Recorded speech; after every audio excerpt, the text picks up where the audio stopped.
Assalamualaikum warahmatullahi wabarakatuh. Bismillah, alhamdulillah, wassalatu wassalamu ala rasulillah wa ala alihi wa ashabihi wa mawalah, amma ba'du.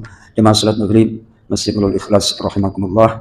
Biasanya Sabtu malam Ahad diisi oleh Buya Dr. Lutfi Hakim. Mungkin beliau lagi ada tugas atau ada urusan. Saya berusaha untuk menggantikan beliau dengan menyampaikan Surah An-Nisa ayat 101. Allah Subhanahu wa taala berfirman, A'udzu billahi minasyaitonir rajim. Wa idza darabatum fil ardi falaysa 'alaykum junahun an taqsuru minas shalah in khiftum an yaftinakumul ladzina kafaru innal kafirina kanu lakum 'aduwwan mubina. Shadaqallahul azim. Allahumma rahamna bil Quran. Dan apabila kalian bepergian di bumi, maka tidaklah berdosa kalian mengqashar salat jika kalian takut diserang oleh orang-orang kafir. Sungguh orang-orang kafir itu adalah musuh yang nyata bagimu. Jadi tadi sebelum takbiratul ihram, Ustadz Z bilang lirih pada saya, ayo kok, jangan panjang-panjang sholatnya, saya mau berangkat ke Surabaya, kan kayak gitu. Nah, secara fikih, jadi kalau orang jamak itu dilakukan di dalam perjalanan, bukan di rumah. Jadi ketika sudah keluar, baru tuh sholat jamak takdim atau jamak takhir itu bisa dilakukan. Nah, kalau misalnya nanti ini Pak Ustadz kan berangkat tadi, tentunya keluar dari rumah ke sudah ke masjid, itu sudah keluar rumah, sudah perjalanan. Nah, sholat di Masjid Nurul Ikhlas berjamaah 3. Kalau yang 3 itu kan nggak bisa dikurangin.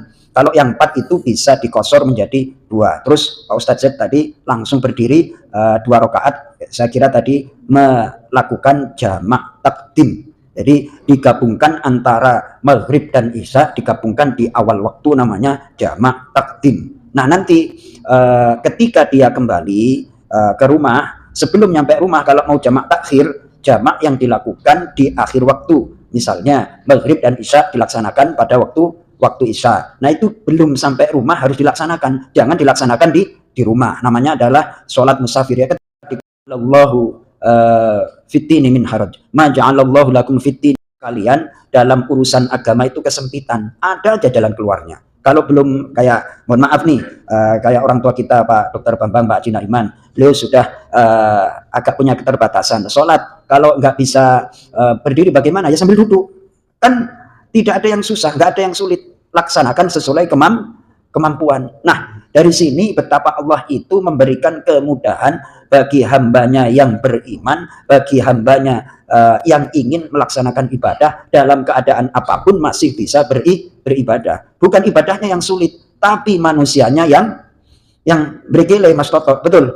Sekarang itu, bahkan kemarin ketika saya naik kereta, itu KAI itu sangat mengetahui, ini nanti misalnya berangkat dari stasiun ini ke stasiun ini, kemudian dikasih kesempatan, nanti ada waktu untuk menjamak sholat. Luar biasa. Sampai-sampai KAI itu memperhatikan, oh ini ternyata sekarang mulai diperhatikan ibadah umat Islam. Enak banget tuh. Jadi sekali lagi, perintah Allah itu tidak ada yang menyulitkan. Ini kalau lagi bepergian dikasih keringanan berupa sholat jamak, baik mau jamak takdim atau jamak takhir. Nah, kemudian ada hadis, innallaha yuhibbu ayyu'ta rukhsahu kama yu'ta farduhu. Allah itu senang apabila kalau ngasih dispensasi diambil.